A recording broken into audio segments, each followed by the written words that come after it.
Okay, hello everyone. My name is Ali. Today I will be substituting for Siavash, your regular TA. So the procedure will be as usual. I will be solving some problems for you. And first, we will do a review of what you learned in the class. Well, if you have any questions, let me know. Also, from time to time, I will probably unmute you to answer some question that I've asked. I will give you a few seconds to think about the question first. Well, the reason I do this is not to test if you know the answer or not. The reason is that I want to encourage you to be active in solving the problems with me, right? It also gives me some information whether you've understood the problems or I need to explain a little bit further, right? Okay, let's start with the review. Let me make sure.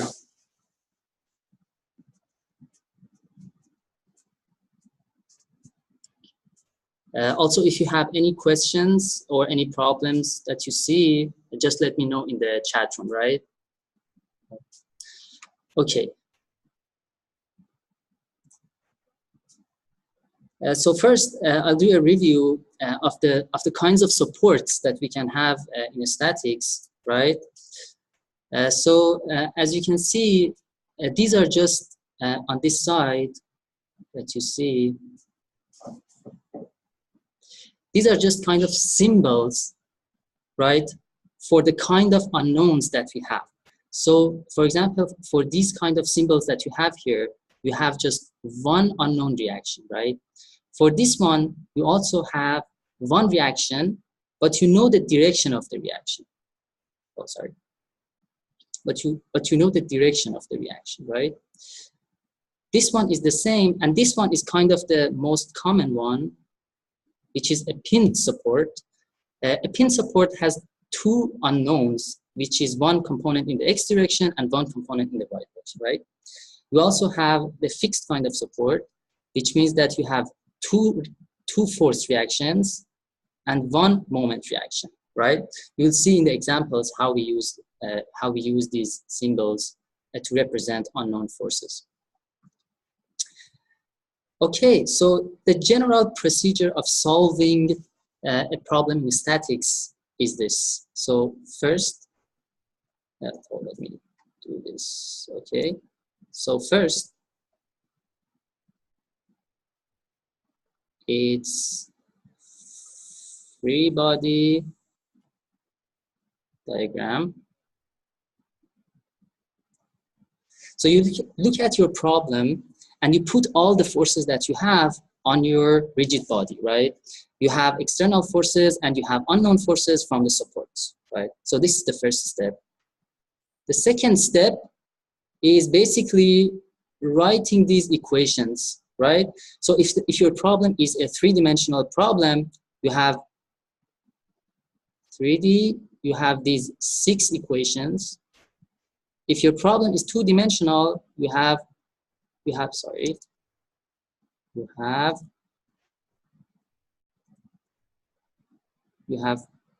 equations. So after you write down these equations for your problem, you have to just solve for the unknowns, which are always the reactions on your rigid body, right?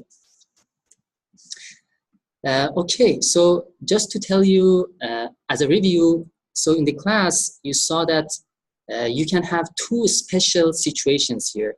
One is the 2-force body, right? And one is a 3-force body. So what this means is that, so we know the general case. The general case is that you have a bunch of forces on the structure, right? And you write the equilibrium equation. This is the general case, I call it. You can have 2 special cases of this general case, right? One is a case when you have just 2 forces on the rigid body. And one is the case where you have 3 forces on the rigid body. Call this F1 call this F2,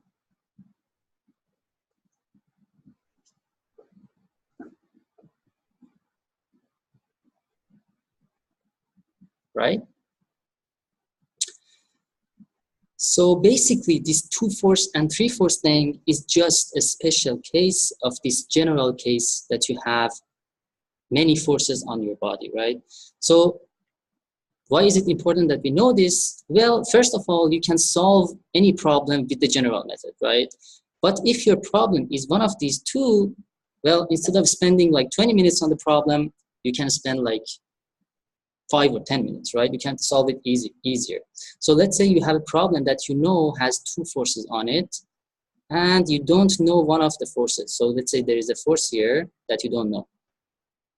If you know that it's a 2-force, if you know that this is a 2-force body problem, you can immediately say that this unknown force should be this one, right? That's how this can help you.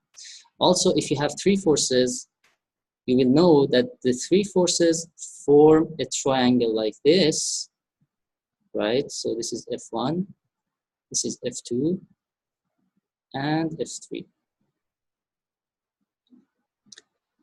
Well, let's say you know this force, and you're looking for this one, right?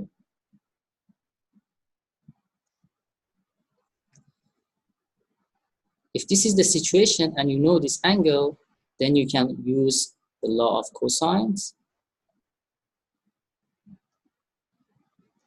to solve for F3. So this is how this situation that you have 3 forces can help us solve some particular cases of the general case that we have. Any questions so far? Let me know in the chat area if you have any questions. Okay, so I'll be moving on to the first problem. Well, as you can see here, you have this rigid body here, right? This is your, oh, sorry. Okay, so you have this rigid body here. You have a bunch of forces applied on it. So I want to ask you this simple question, and I will unmute one of you to answer this. So is this a 2-force body problem or a 3-force body problem? Right? It's a very simple question, right? So I don't have a random generator here, so I'll be the random generator. So Alex, I'll unmute you. If you can hear me, just give me the answer, right? Alex, can you hear me?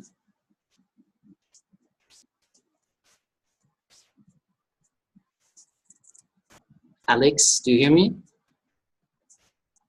Okay, I think Alex doesn't hear us. So I'll move to another person. Gavin, do you hear me? Gavin, I'll unmute you. 1, 2, 3. Yeah, I can hear you. Okay. So Gavin, do you think this is a 2-force body problem or a 3-force body problem? I think it's a multiple force. It's a multiple force, right? So it's none of them. So basically, this is the general case that we had, and we cannot use the special situation that we had for the 2-force body and 3-force body problem, right? Yeah. Okay, thanks. So this is the general case. So when you have the general case, which means that you have multiple forces on the structure, you just have to go ahead and draw the free body diagram and start writing the equilibrium equations and solving for the unknowns, right? Okay, so let's do that. So the external forces are pretty clear, right? These are the external forces applied on the structure. Well, this thing here is just a cable, right? As the problem says, you see the tension in cable.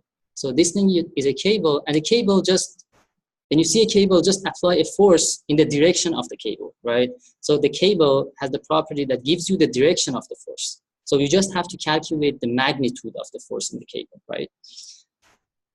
Okay, and this is just a pinned support, which means that based on the table that we saw initially, it means that we just need to put two force components on this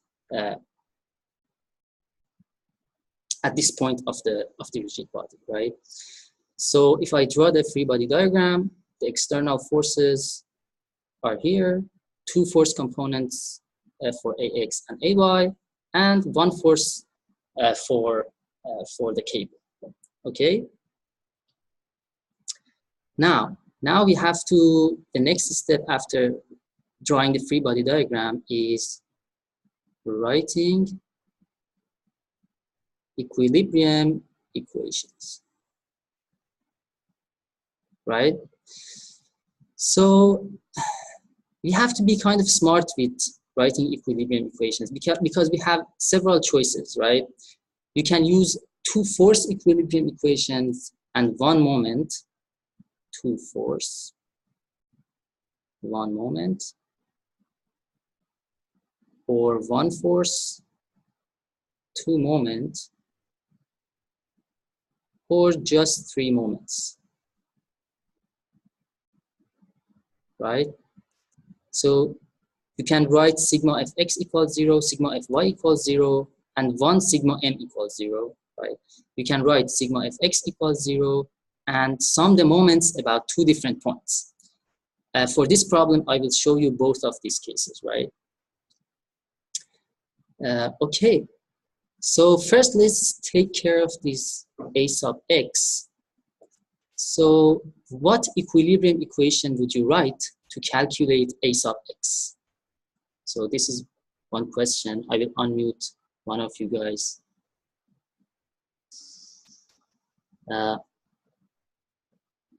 Let's see. Dawn, can you hear me? So I'll unmute you. Hi, Dawn, can you hear me? Okay, I think Dawn doesn't have our voice. So how about Jimmy? Jimmy, can you hear me?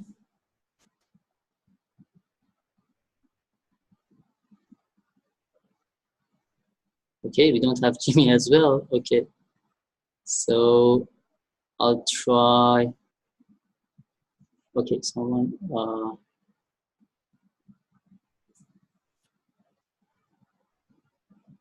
Oh, okay. So I'll work with Jimmy in the chat room. So I just asked which equilibrium equation should we use to calculate a sub x. Jimmy, if you hear me, you can just write me in the chat room. That's awesome.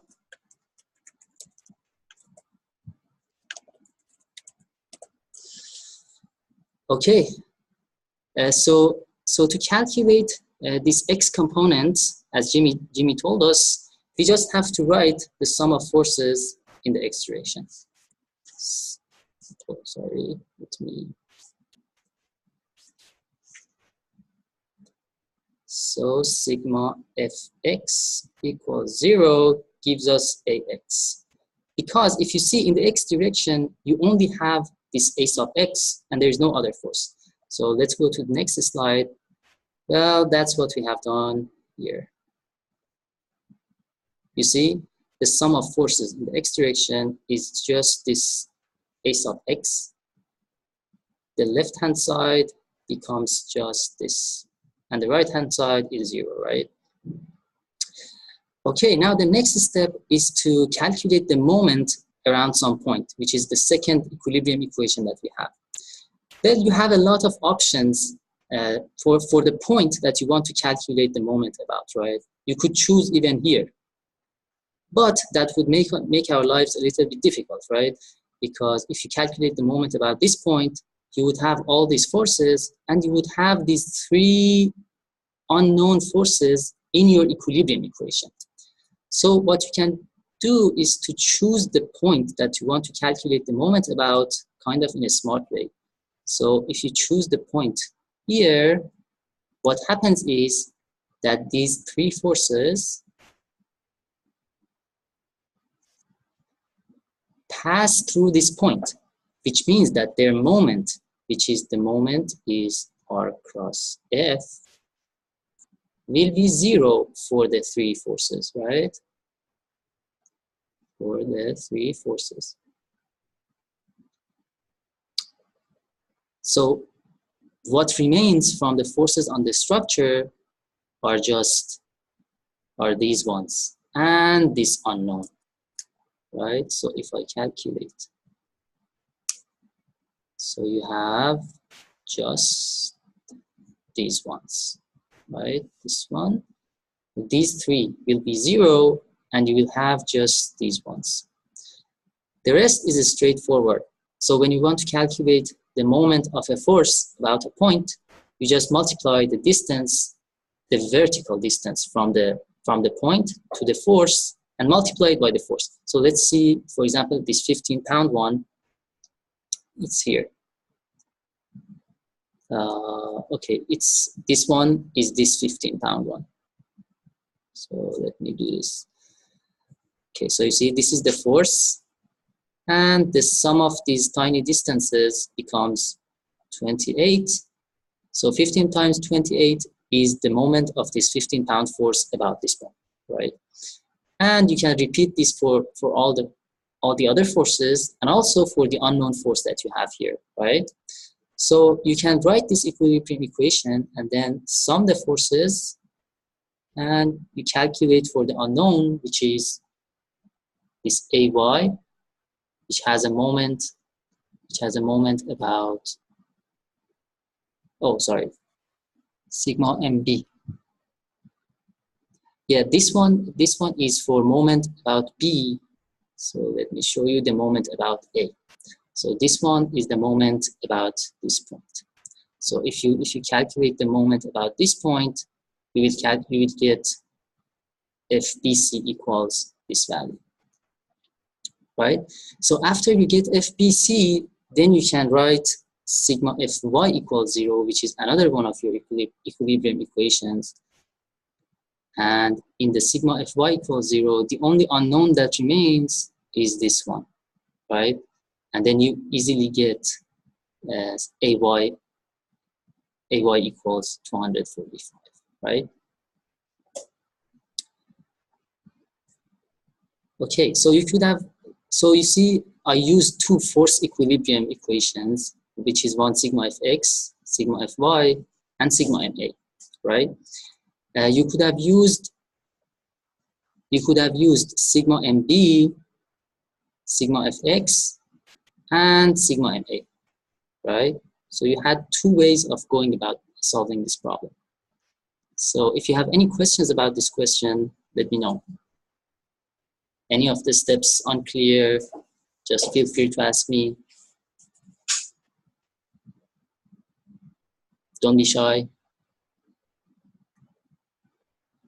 Okay, so if there are no questions about that one, we'll move to the next one, which is very similar to the other one, right? So you just have this support here. It has three force components based on the table that we saw, right? So this is Fx, this is Fy, and one MC, X at C, right? You have three reactions, three unknown reactions, and you have these external forces, right?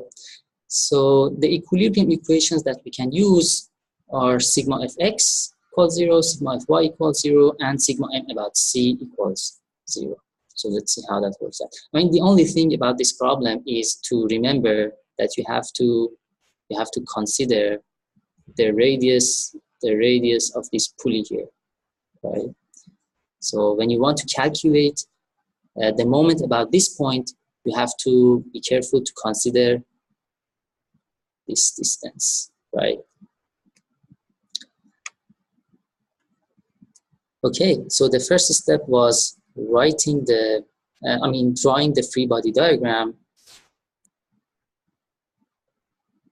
right? So in the x direction, we have Cx and this 20 Newton force. So can you guys calculate Cx for me? So basically just write sigma Fx equals 0 and calculate Cx. I'll give you a few seconds.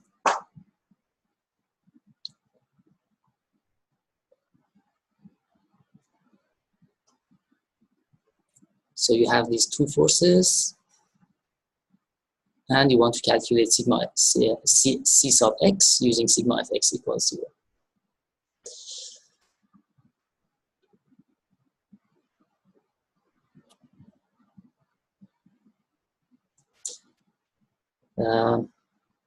Okay, so I'll unmute one of you guys. Austin, are you there? So let me before unmuting. So Austin, if you're there, just let me know in the chat room.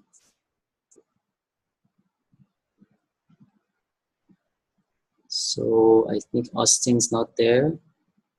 Oh, yeah, Austin's here. Okay, awesome. Austin, I'll unmute you. Hey, Austin. Yes. So did you get C sub x? C sub x, I believe like the sum of in forces in the x direction, it should be like -20, like that's just opposite to like a force of B. That's true. That's true. So you see, you have sorry, let me go back. Yeah. So you have C sub x, which is in the positive x direction. You have this 20 Newton force, and that's all you have in the x direction, right? Yes. So this should be equal to 0. So C sub x becomes -20, as you said. Thanks. Okay, so I'll mute Austin again. Okay, great. So we have one of the unknowns that we wanted. This C sub y has a very similar situation in the y direction. So you see, you can easily calculate C sub y. I mean, it doesn't need any explanation, I think. It's very similar to the x direction. Just remains this thing in the for calculating m sub c, right? So for this, again, we choose the point that we want to calculate the moment about in a smart way, right? So if you choose this point, then you see that C sub x and C sub y pass through it. So they don't contribute to the moment. So then you have to just begin calculating the moment. So always remember that you need to choose a direction for positive moment. So if I choose counterclockwise as positive, this moment that I've put here will be positive, as you see here. And then I have to go about calculating the distances to each of these forces. So I need this vertical distance as it's calculated here. So this 45 millimeter is the vertical distance between this point and the force in this x direction, which is this 20 Newton force. So this distance corresponds to this one.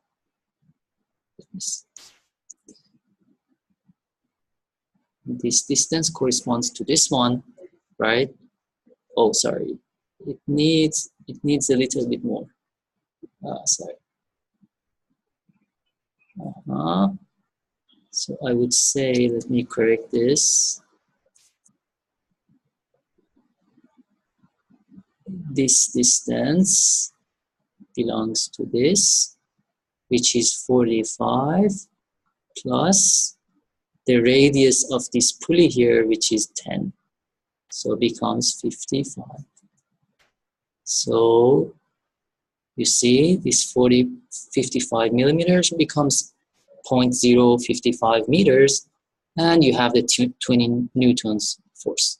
Force times displacement, the vertical displacement between the point and the force, gives you the moment.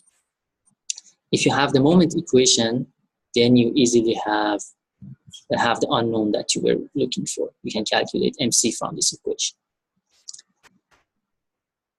Okay, any questions about this problem? Let me go over it in general once more.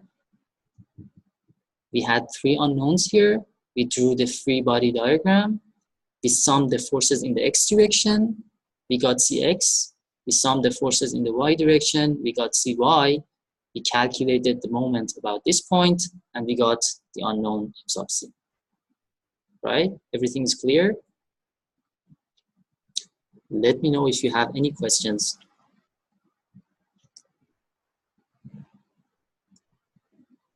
Okay, so I'll be moving on to the next problem. Okay, these three-dimensional problems kind of look scary at first, but I mean, the challenge is really drawing the free body diagram here, and maybe calculating the R for the moments. Okay, so there is this three-dimensional problem.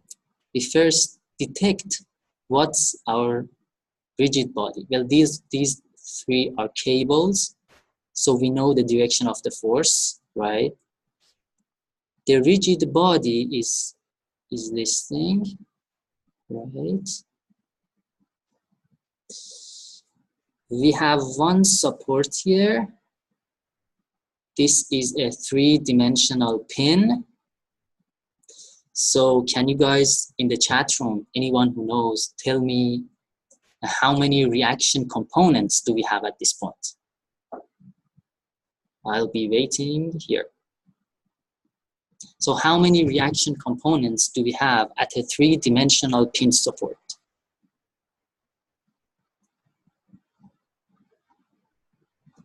Okay, I hear 2. So let me see. So if you had 2, do you remember? Okay, so do you remember the two-dimensional case?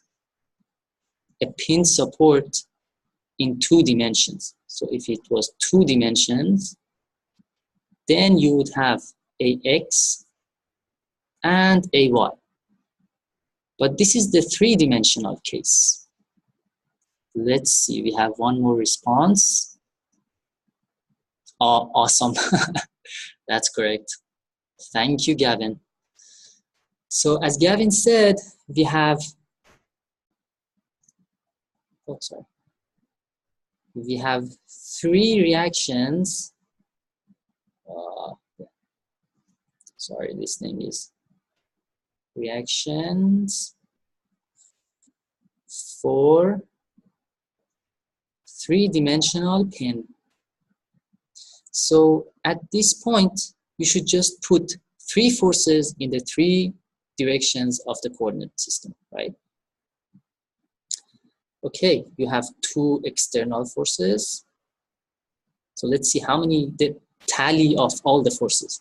2 external ones, 2 forces, 3 forces in the cables, which is 5, and 3 reactions, becomes 8 forces in general, in total, right? Okay, let's put them on the structure. Let me just zoom in on this thing. Okay.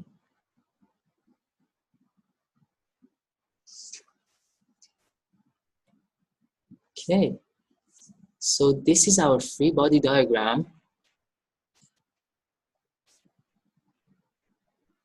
This is, oh, I don't think I can write here.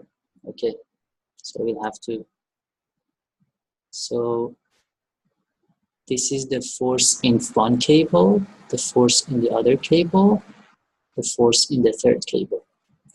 These are the 3 reactions that I was talking about. And these are the external forces that we had.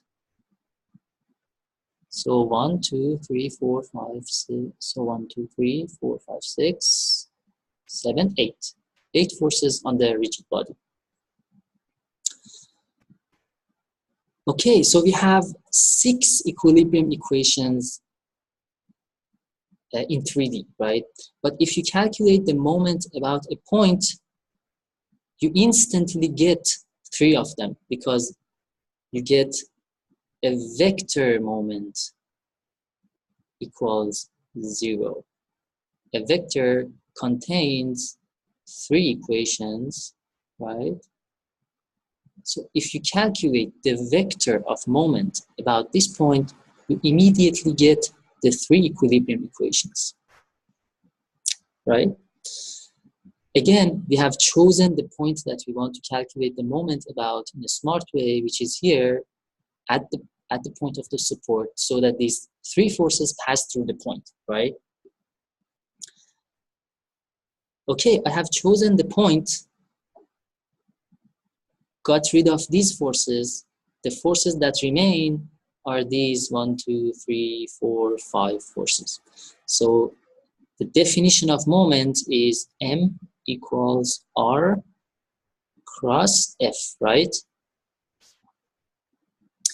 So if I want to calculate the moment about this point, I just have to go about finding R for each of these forces. For example, if I want this TDH, I have to find this vector, right? So this will be R. Let's call it D with respect to A, right? Let's do that in the next slide. As you can see, so for example, this is my first force. I want to calculate R, which is this thing. So I call it RB with respect to A. So RB with respect to A is just 12 units in the x direction. In the x direction. And I say in the x direction, it means that 12 units in the unit vector in the x direction. So I put it here, see? 12 units in the unit x direction. So I have the vector that connects point A to point B, which is the point of application of this force, right? So we have to just go doing the same thing. I need this R as well. This is C with respect to A. So now this time I have to move 12 units in the x direction. You see my coordinates are here. These are my coordinate axes. So if you move 12 units in the x direction and 8 units, do you see this?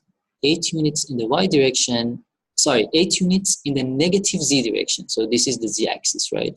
So this would be 8 units in the negative z direction. 12 units in the y direction, negative 8 units in the k direction. We get RC with respect to it. If you repeat this, you get the R values, the R vectors. Remember, these are all vectors. I mean, it's already bold, which means it's a vector. So these are the position vectors for the points of application of the forces, right? Well, the other thing that we need is the force vector for these cables. Well, for these cables, we know the direction. And how do you show a direction of a vector? A direction of a vector is shown by its unit. For example, for this one, we call this lambda fj. So this is a unit vector, a unit vector in the direction of the cable. So if you remember from the first table that I showed you, this kind of cable just shows us the direction, but the magnitude of the force, for example, this TFJ here, is what we are looking for. So the direction is known, and the direction is determined by a unit vector in the direction of the cable. So our job becomes just calculating this unit vector. So what I can do, I can say that, for example, let me clear this stuff. So from the geometry of the problem, I can get this vector. So the vector that goes from F to J. But this vector is not a unit vector, so I have to normalize it. So I need the magnitude of this Fj vector, right, which is here, for example. So I write the Fj vector itself. I calculate its magnitude, which is square root of 12 squared plus 16 squared becomes 20.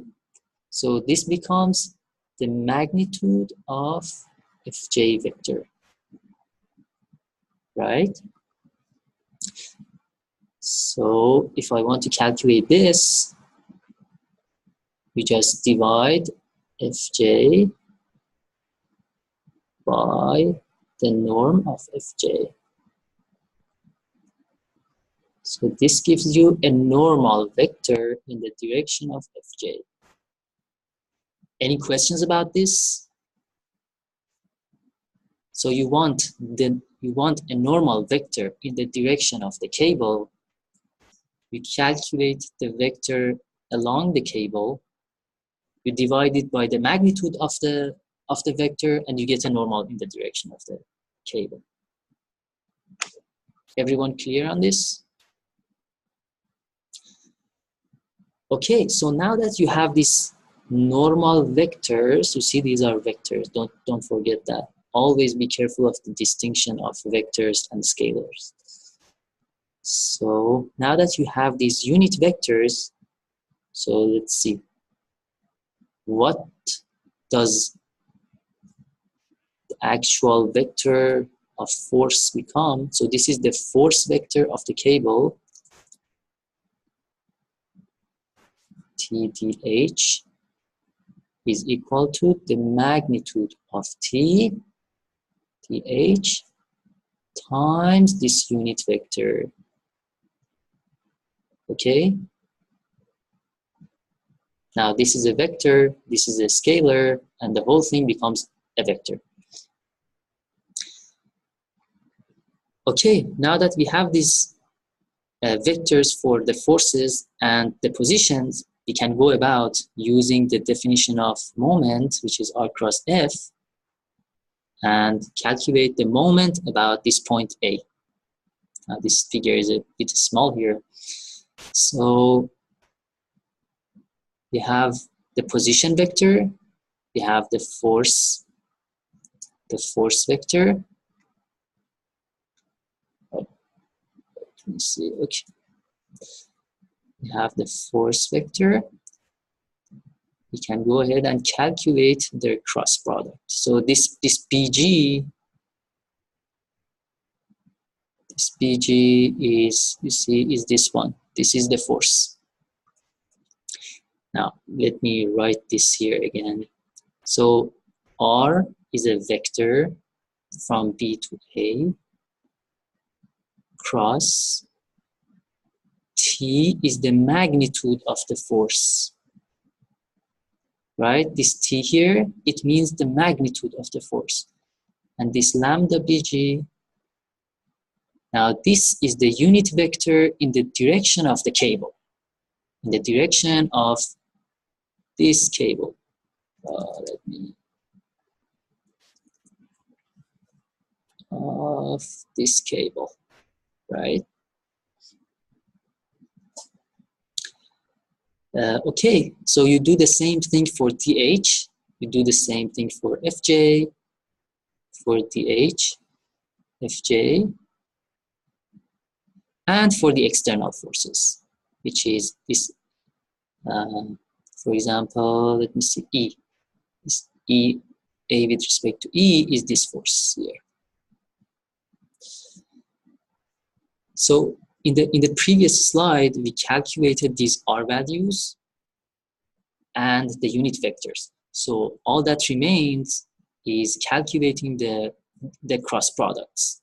So a magnitude, which is a scalar, can come outside a cross product, right? So this is equal to the magnitude of BG times RB with respect to A cross this lambda BG, right? Okay, and you know how to calculate the cross product, right? So you write this R vector,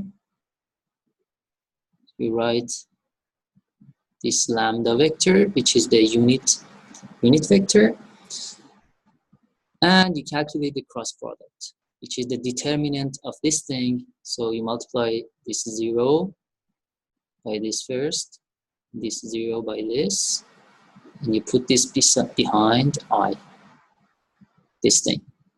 Then for calculating the prefactor for J, you calculate the product of these two first, minus these two. For example, this becomes 0 times negative 0.8 minus 12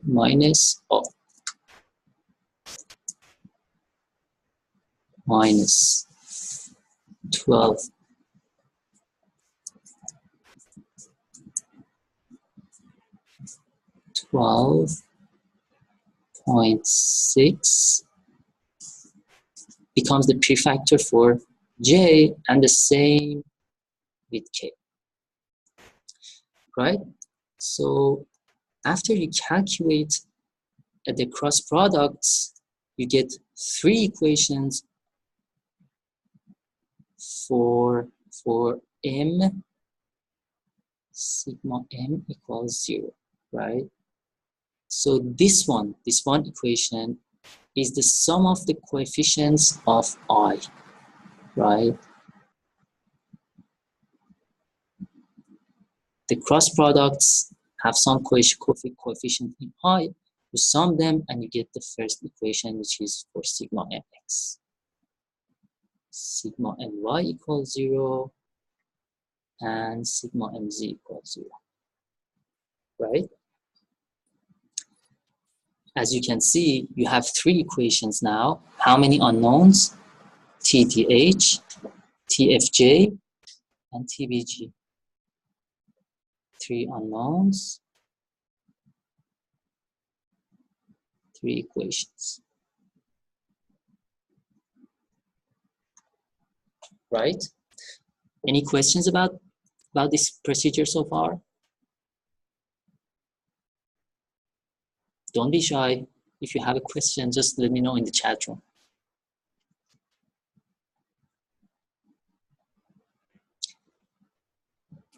Okay, if there's no question, then with these 3 equations established, we can go ahead and calculate the unknowns, which are these forces. And remember, these are magnitudes, right? The directions are given by the lambda, which are the unit vectors we calculated. Okay. Now that you have these 3 forces, all that remains is to use the rest of the equilibrium equations, which are the 3 force equilibrium equations.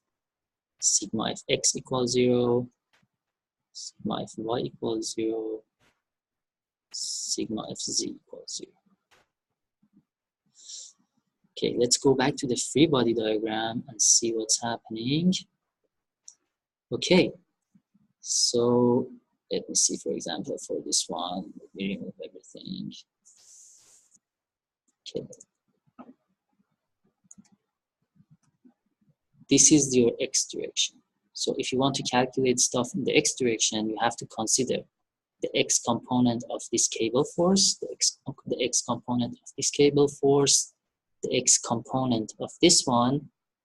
And now that you have the magnitude of these, and you also had the unit vector in their direction, you basically already have the component of each of these forces in the x direction, right? And you also have this little guy a sub x, which is the unknown in the x direction, right? So you have 4 force components in x. Let's see.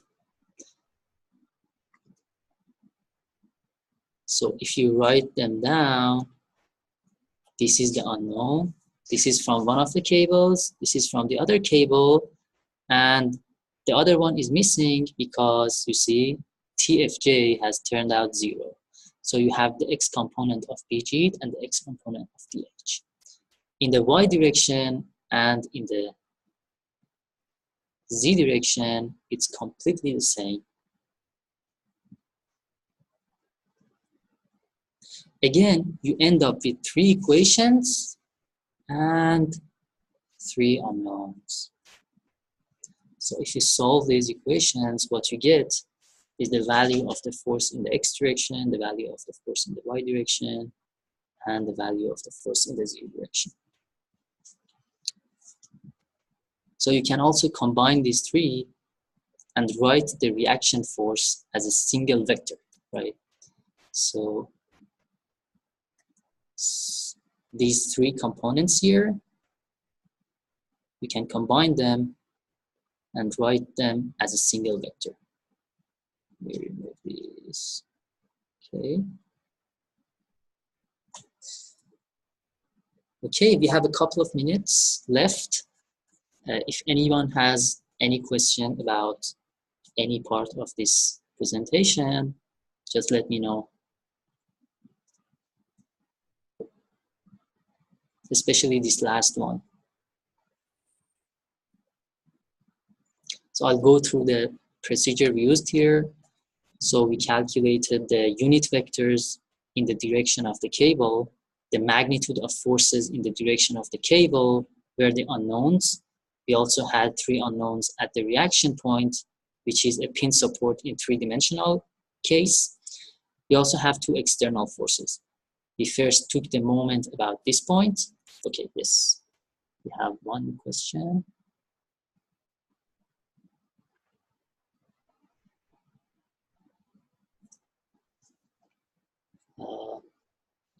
Okay, Brandon is asking some question about the previous one. Let me go back.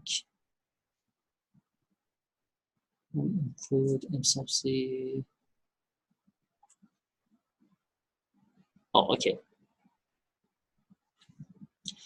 So Brandon is asking, when we are calculating the moment about this point, why do we calculate the M sub C itself? So you see, when you're calculating the moment, you're calculating the moment of forces. So if a force passes through the point, its contribution will be 0. But if you have a moment, you have to include it. I mean, a moment does not matter where you calculate, where you're calculating the moment, right? If you have a moment on the structure, it has to be included in your equation. So if I had a rigid body here, right, a concentrated moment somewhere on it, like let's say M bar. No matter where you calculate your moment, right, you have to include this concentrated moment. So whenever you have a concentrated moment on your structure, you have to include it in your moment equation. Did I answer your question, Brandon?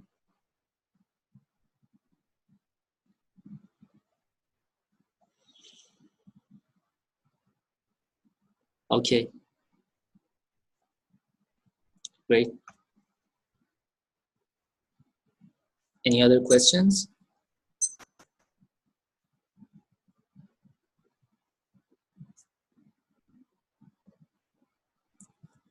So guys, let me know if you have any questions.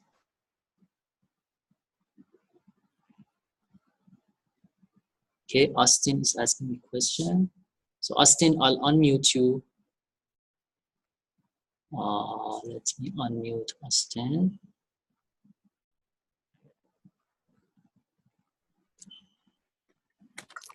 Hey, Austin. Can you go over the equation for the moment about A again? Specifically, why the radius? Which question are you talking about? The moment about A, the last question. The last question. This one? Yeah. Okay. How come the radius for the tension from DH is, you know, the radius about that is like DH and not like A to D? You mean the R vector? Yeah, the R vector. So you see this one? This is the R vector. When you're calculating the moment about this point, Yeah. right? You have to consider this vector, right? Yeah. Yeah. So this is RD with respect to A. Or D was it? Oh, in the final equation, I thought it was like the radius of dh vector dh radius dh. Oh, you mean this Yeah. one? Yeah. I got confused there for a sec. Like, why is it that? Well, this one should be DA. Yes, you're right. Thank you. Oh, okay. All right. Should be D with respect to A. Awesome, thanks.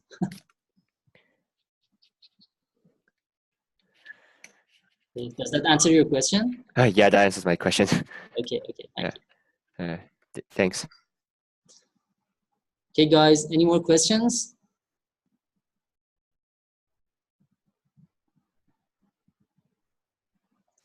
Okay, great. If there are no more questions, next week Siavash will be with you. Thank you for this session and have a great rest of the day.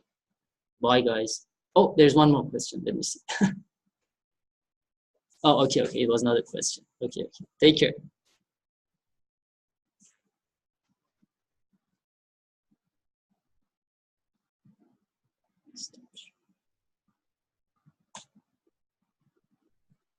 استرس گرفتم